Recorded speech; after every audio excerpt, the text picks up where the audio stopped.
I'm going to tell you a story. This is Father's Day. Makes me cry. It was part of the show. I just did a show, It's Never Too Late to Have a Happy Father, which will be on my YouTube site. And this is a story I didn't tell. Didn't tell when? When I told the story this last Tuesday. What happened on Tuesday? I told this whole hour story about it's never too late to have a happy father. But this part didn't make it in. And I'd like to make it in now. So, I'm sitting with my father. And what's your age and what's his age? I am 30. Am I 30? No. I'm 25. Thank you, Michael. I'm 26 years old. And my father's just about 50. Way younger than we are now. And where are you? We're in a New Jersey gym. In the locker room. And we sit down. And you just worked out or what? I guess we've done something in the gym, and I don't remember. It might have been swimming, or we might have done different things. My father had a workout by then.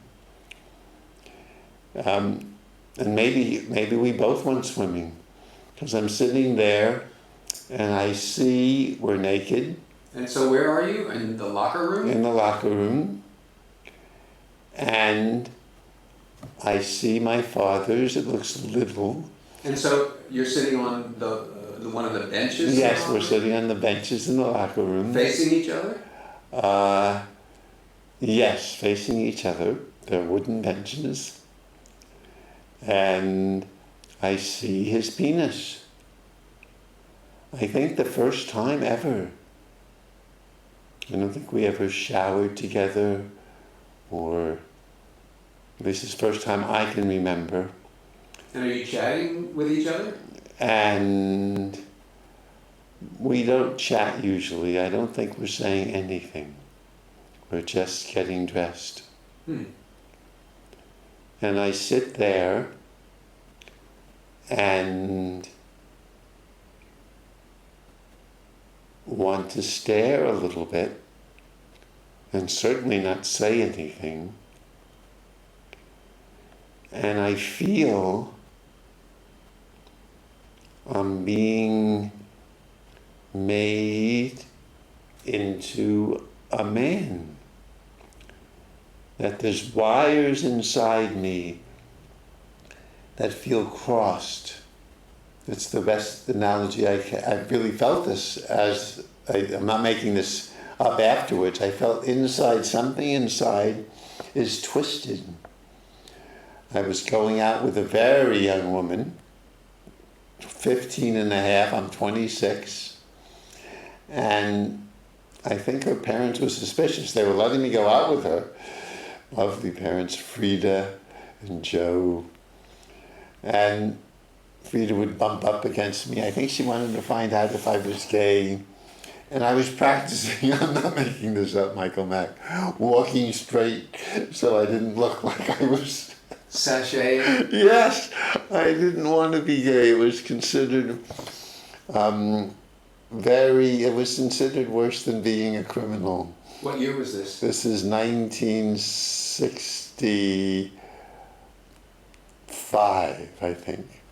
Maybe 66. Haven't even had Stonewall yet. No, nothing. This was all... And this was not totally in my consciousness. It was like I didn't want to really take it in. It was like, okay, you might be gay, but we don't want to focus on that. I want to focus on being with my dad. But looking at your penis, I'll bring my father into this. I'll invite him into the studio. So you're addressing him now? Yes, looking at your penis, and you just matter-of-factly being there, help straighten me out. And I don't know what twisted means. When I invite Michael Mack on, he might work with that, but I felt untwisted. Like something relaxed inside you? Yeah, something relaxed. That's a nice way of putting it. Maybe the twist was, I don't know what it is, but I don't want to, it's too hard to, you can help me with that. And I walk out of that locker room feeling maybe begotten by that penis, by that man who's a real man. He's a fireman, right? None of this, studying philosophy. He does things with his hands. Yeah. He pushes out fire. He puts out fires. I'm just a student who could read about stuff like that. And then feel like I'm really straight. My crossed wires have been straightened. And thank you, Dad. And we of course would not talk about this ever. I wouldn't go to you and say, hey, Dad, thanks for making me with your penis. I'm sure it wasn't very easy to go into Mom, but you managed. My mother talked about oversharing, that the honeymoon with my father was very depressing. And talking about penises, my mother, when I'm 15, goes into the bathroom when I'm urinating without knocking, that was her MO, and says, I wish your father would amaze me the way you do. Oof. Fortunately, I was so out of it that it maybe didn't, well, who knows. But anyway, this was healing. And thank you, Dad. This was very healing. And it was a little easier for me to hug. We didn't do anything more than hug my 15-and-a-half-year-old girlfriend. I wonder about your father's experience of that same event. I'll invite you on. Are we gonna? No, you don't want to be on yet. I don't think my father would have noticed much about that. So it wasn't a significant event for him, you don't think, as it was for you? Right, unless of course it was helping his son, who he really cared for and loved. But certainly we never ever spoke of this. What is one of the ways that he demonstrated his love for you? We played, I'm not making this up, 1,000 games of handball with him playing lefty, which helped him improve his life. But I'd win almost all of them, and he'd want me to do that. And when I got much better, we could both play writing. I even was on the handball team in high school and got a minor letter from these games. And 1,000 games of chess, where he'd first take off when I was younger, take off as the queen. So it was a good fight, but I could win. And then when I got easy to win that, he would only take off a castle. And eventually I could win. And then when we got older, I remember my grandmother's, the weekend she dies. She died, really. And we meet in her home. His mother? His mother. Okay. And we meet in her home in Brooklyn. And we play chess. You and your dad? Even then. Yeah. And I'm more of a hippie now, and I move my pieces, all around in odd ways, and he's conservative. But I can feel we're hugging the whole game. We're competitive. And that energy of being competitive and wanting to win in both of us feels like a hug. And it's very, very touching that we could, we wouldn't hug in the ordinary way. We had what was an A-frame hug by then. And my father learns at its hip to hug, so he hugs like without touching, just kind of hugging shoulders and keeping the genitals way, way apart. Because it's not good to be attracted to your father and son, or son to be attracted, want to. He was from another era. Yes, they were. Like a man out of time. No, he was from his era. Mm-hmm. Yes, and me and I from mine, and I'm sure with younger people now, we're from a different era. So that's the healing story. Makes me cry even now. So it's funny what you can do for people when you're naked. I mean, we weren't naked emotionally. Maybe intellectually. Did you ever reach that place of emotional vulnerability with him? Thank you for the question.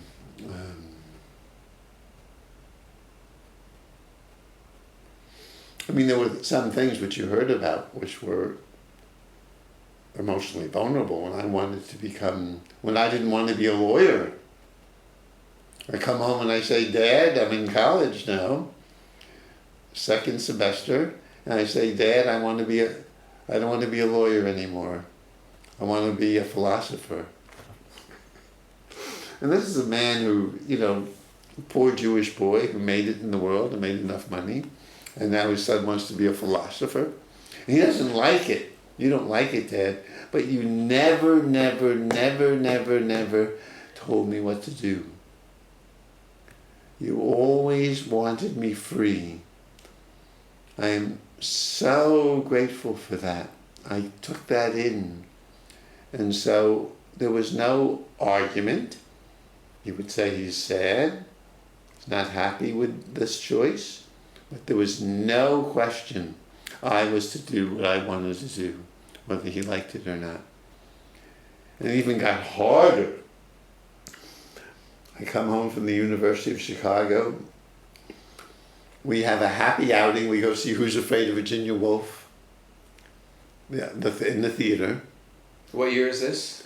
It was just released? This is not a movie. This is Okay. Uta Hagen, downtown Broadway. We got tickets, our family.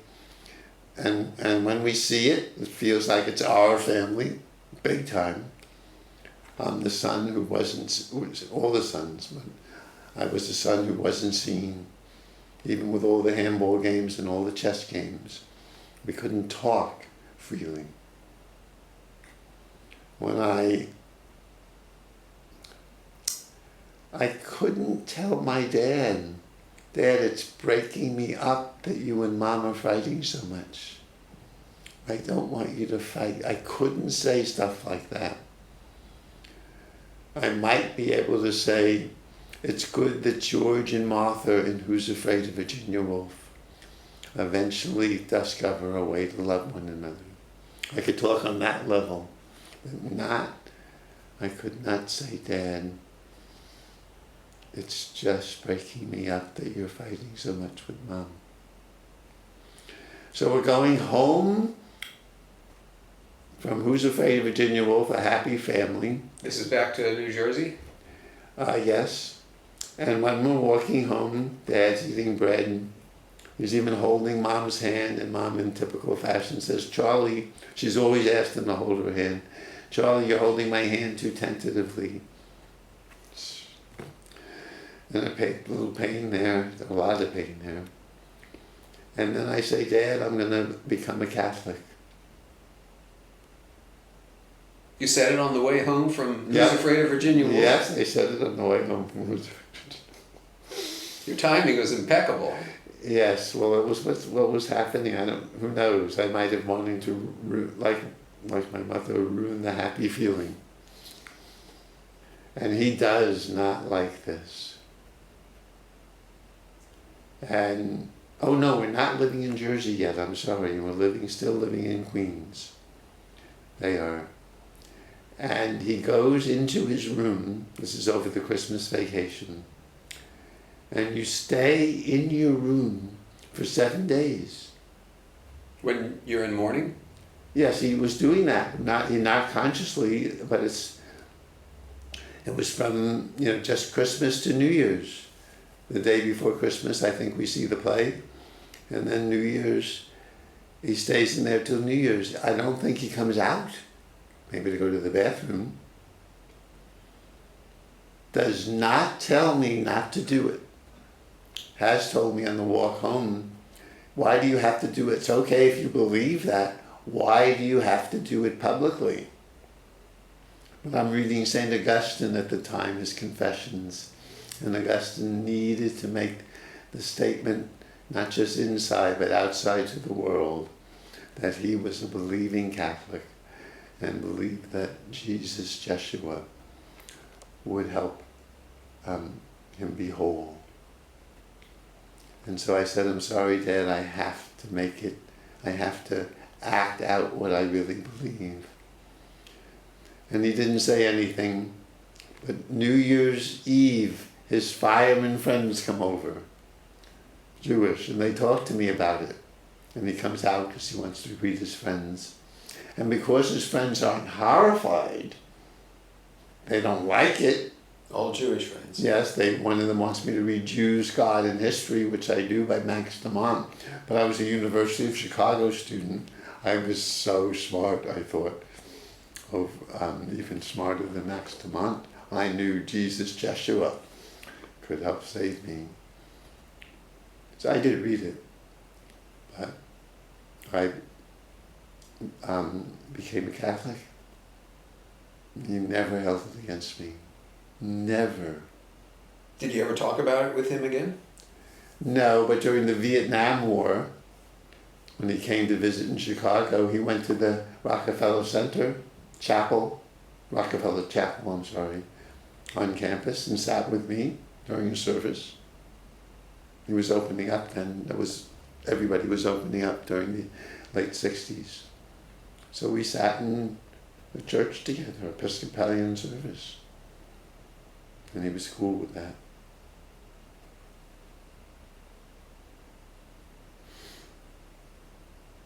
Quite a journey you and your dad have had together. Yes, I was so blessed. But it's taken me till now to love him.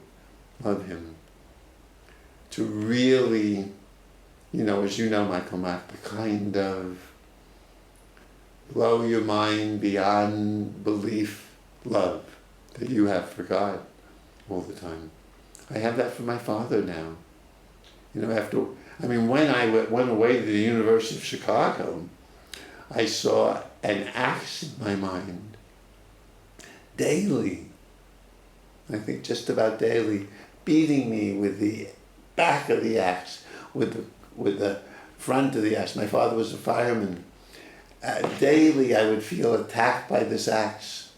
And what is your age? I'm in my 20s, mid-20s, but this went on for 25 years every day.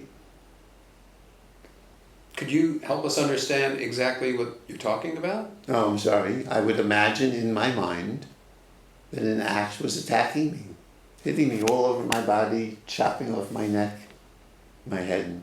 This was in my imagination. It was like a waking dream.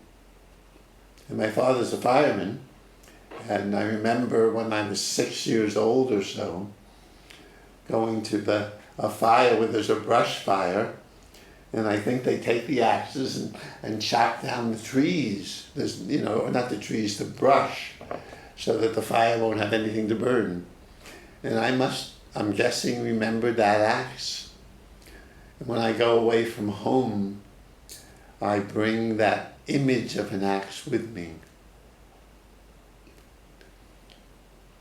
I would scare therapists. I would meant to see one when I'm 40 years old. No, 40, in my young 40s, and say matter-of-factly to him, David, I have an accident that I imagine in my mind, and it attacks me every day and wants to chop my head off and batter my bones. Just matter of fact, because that was the only way I could handle it, to just say, oh, well, this is what's happening. Since then, I've investigated. One good friend said, who's holding the axe? And I look and I see my dad. Well, and I do a play where I take an actual axe and say, Dad, stop hitting me with the axe. And they say a boy becomes a man when he kills his father. So you're there on the ground, and I take a real axe. Pow! Pow! And that begins to free me. But then I, being a philosopher. This is like a psychodrama? Yes, thing the that you're people doing? came. People came. This was a one-person show in Cambridge Center for Adult Education. And I eventually investigated, now why am I doing this? There's one woman who's very bright, and she says, why is this happening for me, not to me? And I see that I'm holding the axe too. And as I understand it, my dad and I had these protective personalities. You could call them personas. And I guess in my mind, when I left home, this didn't happen to me when I was home. When I left home for the University of Chicago and we were living the life of the mind, I think it might have been the way of missing you, Dad, but I needed something in me, knew I had to chop away all the shells. I study in Kabbalah. It says that there is at least 365 shells around our true nature. I tell my friend Wendy, she says, only 365? And I'm chopping them away. I've been doing that. And now in my 70s, I'm 75, I don't think I need to do that really 76, finally, after 11 years of therapy with this wonderful therapist, Deborah Bach. Finally, I don't do this every morning anymore. I think my friend Beatrice doesn't believe me, but I think the shells are gone. They've certainly had a chance to be broken doing this. And I think you and I, Dad, we wanted to, really be in touch. And we were both so protected in our minds from each other. We couldn't say things directly. I couldn't. You at least could say, please don't be a Catholic if you can help it. Why don't you just believe without going through a baptism? I'm so glad I did the baptism. It meant a lot to me. But we couldn't speak straight to each other. My brother Len, as you remember, Michael, did it once. Tell the story. Len is getting married. He's in his young 20s. And he's healthy enough to get married. And they're having a wedding. He and his bride, the bride at those days paid for it, the bride's family. And there's only a certain number of seats given to our family. And my father is very upset that the rings, who he never sees, but they're cousins, and they come to marriages, there's no room for the rings. And he pressures Len. He says, The rings are a family? Yes, they're cousins, a particular family, the Rings, maybe a couple of cousins. And Len says, much braver than me, you seem to be, Dad, much more concerned about the rings than me getting married. And my father says to him, Len, I don't care any more about you than I do about every other son in the world.